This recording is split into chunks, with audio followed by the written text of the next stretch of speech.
សូមស្ដាប់ព្រោះណាព្រះអង្គដែងថាមនីលបាសកទាំងឡាយក្នុងលោកធាតុនេះខាងក្រោមទល់គ្នានឹងអវិជ័យមហានរកដែលខាងក្រោមមកទល់រហូតដល់អវិជ័យមហានរកហើយខាងលើទល់គ្នានឹងភវកព្រំរហូតដល់ទៅព្រំលើផុតហើយទៅតឹងប្រមាណមិនបានទៅនឹងធម្មតាគឺអត់អាចប្រមាណបានទេព្រះអង្គសម្ដែងថាបុគ្គលដូចនឹងតថាគតដែលប្រកបដោយគុណប្រកបដោយសិលជាដើមនឹងគឺអត់មានទេព្រះអង្គសម្ដែងចឹងរកណានេះព្រះអង្គសម្ដែងច្បាស់មិនមែនជាការអួតអាងទេតែព្រះអង្គសម្ដែងថាក្នុងលោកនេះពីនេះទៅដល់អវិជ័យមហានរករហូតទៅដល់ព្រំខ្ពស់បំផុតจะតឹងរកប្រមាណមិនបានអត់មាននរណាប្រសើរដោយគុណមានសីលគុណជាដើមដូចជាតថាគតទេហើយមានព្រះអង្គប្រកាសបណ្ដឹងហើយអស្ចារ្យបណ្ណាទៅគឺអត់មាននរណាឲ្យក្រៃលែងជាងព្រះអង្គទេហើយមិនក៏យើងនឹងវាព្រមយកព្រះអង្គជាទីពឹងអីផ្សេងយ៉ាងទៅហ្នឹងគឺថាអត់មានទេអត់មានក្រៃលែងជាងតថាគតអត់មានមកពីណាទេហើយព្រះអង្គក៏ទ្រង់ប្រកាសនៅគុណរបស់ប្រតនត្រ័យព្រះអង្គសម្ដែងថាមនាភិក្ខុទាំងឡាយពួកសត្វទាំងប៉ុន្មានដែលជាសត្វមិនមានជើងក្តីសត្វជើង2ក្តីសត្វជើង4ក្តីសត្វជើងច្រើនក្តីមានរូបក្តីអត់រូបក្តីមានសញ្ញាក្តីអត់សញ្ញាក្តីទាំងដែលមានសញ្ញាក៏មិនមែនមិនមានសញ្ញាក៏មិនមែនគឺជាការមានសញ្ញាយ៉ាងល្អិតក្តីព្រះតថាគតជាអរហន្តសម្មាសម្ពុទ្ធប្រកបស្មើជាងសត្វទាំងនោះទៅទៀតអត់មាននរណាស្មើទេនឹងគឺព្រះអង្គសម្ដែងក្នុងបៃដកលេខ53នឹងព្រះអង្គសម្ដែងទៅនឹងហើយបានព្រះអង្គសម្ដែងទៀតថាទ្រព្យណាមួយក្នុងលោកនេះក្តីក្នុងលោកខាងមុខក្តីនៅក្នុងរតនសូត្ររតនវត្ថុដ៏ឧត្តមឯណាក្នុងឋានសួគ៌ក្តីទ្រព្យនឹងរតនវត្ថុទាំងនោះស្មើដោយតថាគតមិនមានឡើយអត់មានទេទ្រព្យណាមួយក្នុងលោកនេះឬក៏ក្នុងលោកដតីក្តីរតនវត្ថុកែវដ៏ឧត្តមនៅក្នុងឋានទេវលោកឋានសួគ៌ណានៃក្តីរតនៈទាំងអស់នោះមិនស្មើនឹងព្រះតថាគតទេណាពុទ្ធរតនៈនេះជារតនៈដ៏ឧត្តមជារតនៈដ៏ឧត្តមនឹងព្រះអង្គសម្ដែងនៅក្នុងរតនៈសូត្រនឹងយានីណាយើងធ្លាប់ឮលោកសូត្រមកយានីនឹងគឺពុទ្ធរតនៈនឹងគឺក្រៃលែងណាស់បានព្រះអង្គសម្ដែងទៀតថាបុណ្យគឺអាយុដ៏ប្រសើរសម្បុរកាយដ៏ប្រសើរផងយុះក្តីដ៏ប្រសើរដ៏ប្រសើរផងកេរ្តិ៍ឈ្មោះដ៏ប្រសើរផងសុខដ៏ប្រសើរផងកម្លាំងដ៏ប្រសើរផងរមែងចម្រើនដល់បុគ្គលអ្នកជ្រះថ្លានឹងវត្ថុដ៏ប្រសើររមែងចម្រើនទៅអាយុពណ៌សម្បុរកាយសេចក្តីសុខកម្លាំងខ្លាំងក្លាហ្នឹងរមែងចម្រើនដល់យើងនៅពេលណាដែលយើងជ្រះថ្លានឹងវត្ថុដ៏ប្រសើរព្រោះអាយុនោះវាជារបស់ដ៏ប្រសើរអញ្ចឹងវារមែងចម្រើនដល់យើងដោយកាលណាដែលយើងជ្រះថ្លានឹងវត្ថុដ៏ប្រសើរដឹងច្បាស់នៅធម៌ដ៏ប្រសើរជ្រះថ្លាក្នុងព្រះពុទ្ធដ៏ប្រសើរជាតក្កណីបុគ្គលនោះហើយមិនត្រឹមតែប៉ុណ្្នឹងទេជ្រះថ្លានឹងពធដ៏ប្រសើរដែលជាធម៌ប្រសិជ្ជរាគៈជាធម៌រងាប់នៅសេចក្តីទុក្ខទាំងពួងកំចាត់បងនៅសេចក្តីទុក្ខហើយរមែងបាននៅសេចក្តីសុខហើយយើងជ្រះថ្លាក្នុងប្រសងដ៏ប្រសើរជាបញ្ញខេតជាខេតដ៏ប្រសើរនោះហ្នឹងរមែងប្រសើររមែងមានចំពោះបុគ្គលដ៏ប្រសើរដែលមានការជ្រះថ្លាហ្នឹងនឹងព្រះអង្គសម្ដែងចឹងទៀតបានព្រះអង្គត្រាស់ទៀតថាបុគ្គលអ្នកមានប្រាជ្ញាណា មានចិត្តដំកល់ក្នុងធម៌ដ៏ប្រសើរជាអ្នកឲ្យនៅទានដល់បុគ្គលដ៏ប្រសើរតែងទៅកើតក្នុងទេវលោកឬក៏មនុស្សហើយរមែងបាននៅសេចក្តីរីករាយហើយនេះព្រះអង្គបញ្ជាក់ឲ្យបញ្ជាក់ទៀតអំពីប្រតនត្រ័យហ្នឹងអត់ឲ្យឃ្លៀងឃ្លាទេ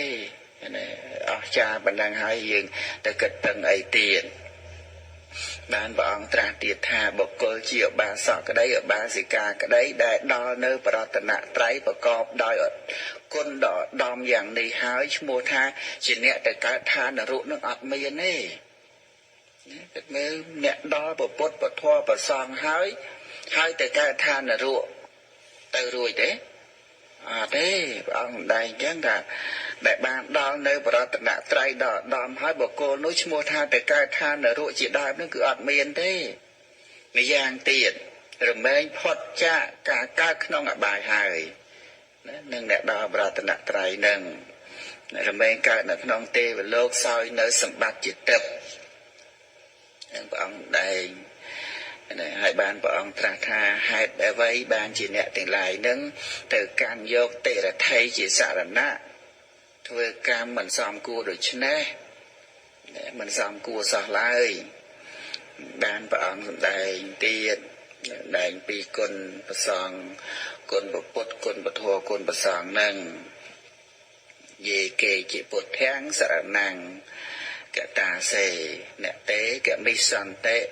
អបាយភូមិងបហាយមានុសង្ឃទេសតេហੰទេវកាយ៉ាងបរិពោរិសន្តិតេពួកជនណាមួយបានដល់នៅពុទ្ធជាទីពឹងទីរលឹកហើយពួកជននោះនឹងមិនទៅកាន់អបាយភូមិឡើយលុះលះបង់រាងកាយជារបស់មនុស្សនេះទៅហើយនឹងទៅបំពេញពពួកនៃទេវតាមិនខានរមែងទៅកាន់ទេវលោកហើយពួកជនណាដល់នៅពធដល់នៅប្រសង់ជាទីពឹងទីរលឹកហើយក៏មិនទៅកាន់អបាយភូមិលុះលះបង់នៅរាងកាយនេះទៅរមែងទៅកាន់ទេវលោកពុំខានឡើយនឹងបានព្រះអង្គដែងទៀតពីហងវេសរណੰយន្តេបបតានិវនិរិចៈណាគឺសេចក្តីថាមនុស្សទាំងឡាយជាច្រើនណាស់ព្រះអង្គដែងក្នុងន័យទូមាននៅឧបាសក500នាក់ហ្នឹងតែមនុស្សជាច្រើនណាស់កាលដែលភ័យគ្របសង្កត់ហើយនឹងតែងយកនៅភ្នំអារាមនិងចេតិយជាទីពឹងយក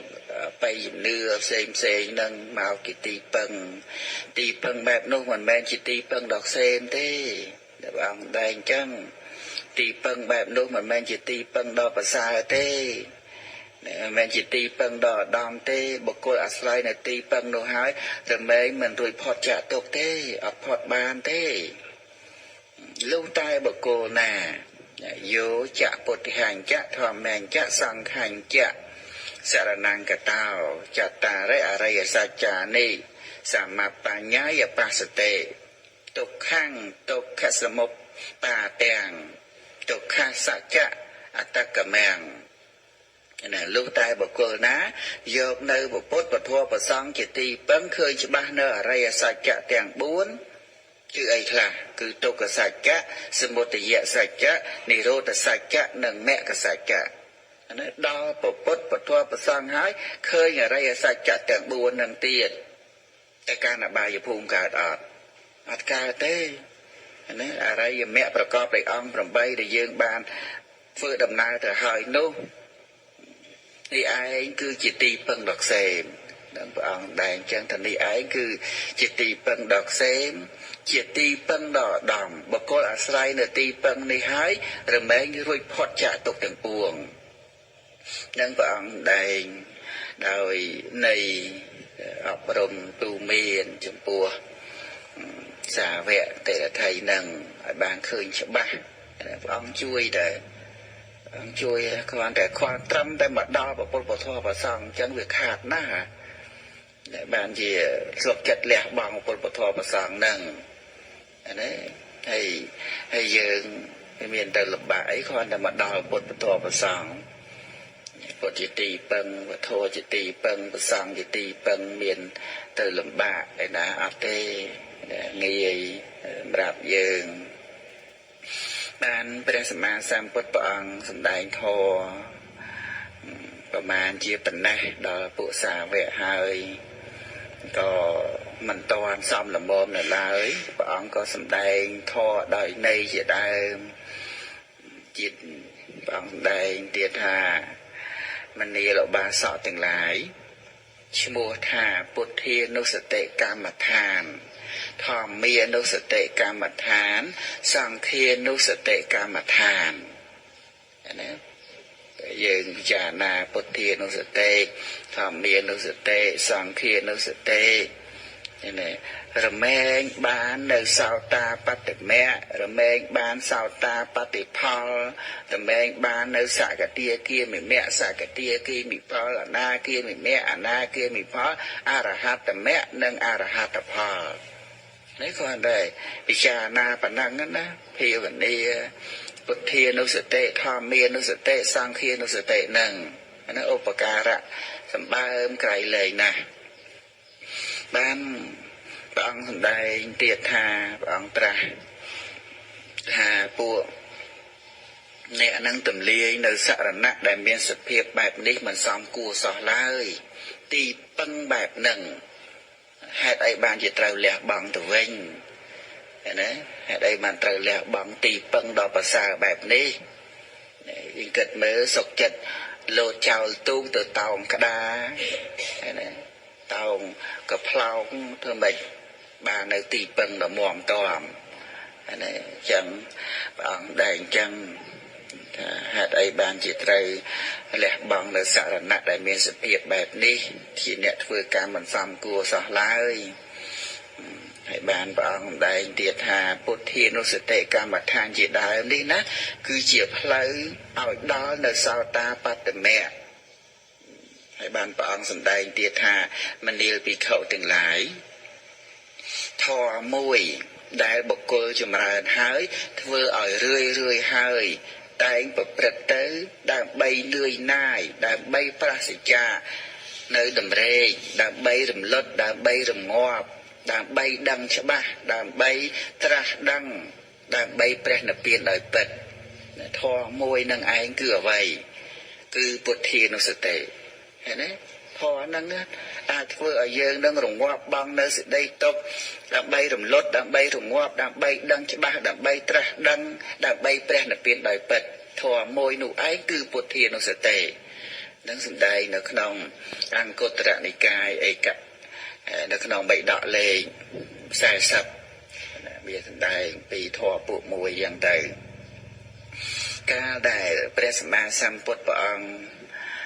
ទ្រង់បានទូមាននៅសាវកដោយប្រការផ្សេងហើយក៏ព្រះអង្គត្រាស់ថាមនាលបាសកទាំងឡាយក្នុងកាលមុននឹងព្រះអង្គដែងណា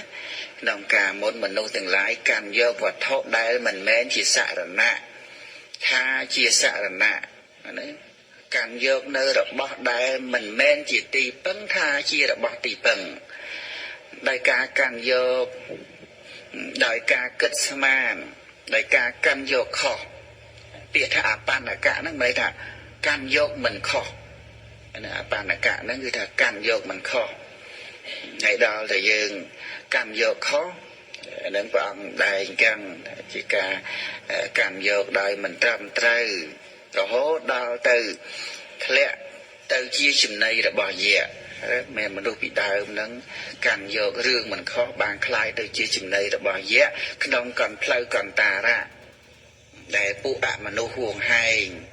ហើយក៏ដល់នៅសេចក្តីវិនាសយ៉ាងធំហើយចំណែកបុគ្គល